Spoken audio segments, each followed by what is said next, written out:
Okay, what we have in this video is a sine curve, and I'm going to also show a cos curve. I want you to imagine that these are separate graphs and that this is like an x-axis here, even though it's not on Desmos. So we hopefully already know that the sine curve has lots of points of inflection on it, right? There's one here, okay, and at that point we've changed from concave up shape to concave down shape. There's one right here. We've gone from concave down to concave up, etc., etc. And we've already looked at this. We know that cos of x is the derivative of sine of x. And we talked about, well, maybe I'll look over here actually at 2 pi.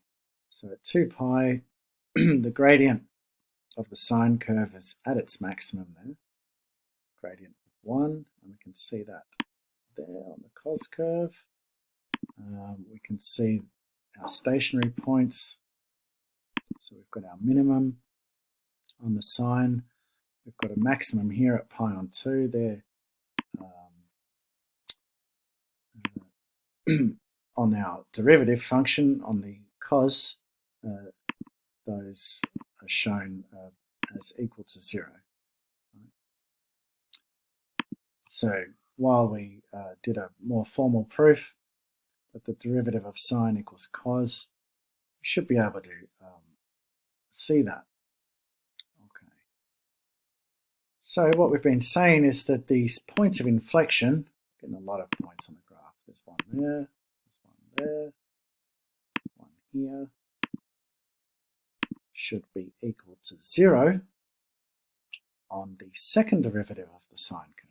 And the second derivative of the sine curve is the derivative of cos, right? How do you get to the second derivative? You simply take the derivative of the derivative, and that will equal minus sine. Label that too. Okay. So here, point of inflection, point of inflection, point of inflection, point of inflection, and you can see that they are indeed 0. Okay.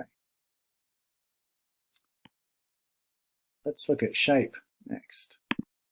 On the sine curve, we have concave down shape here, right? And what does that mean for our gradients? It means that as we go across this space from x equals 0 to x equals pi, across that space, the gradient itself is decreasing. And when that happens, we should have negative second derivative.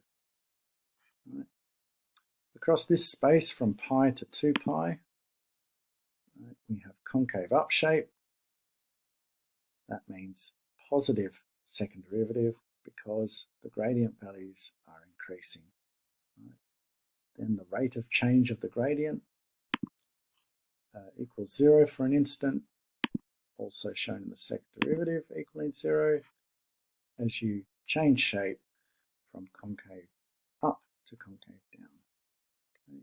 There's all 3 curves,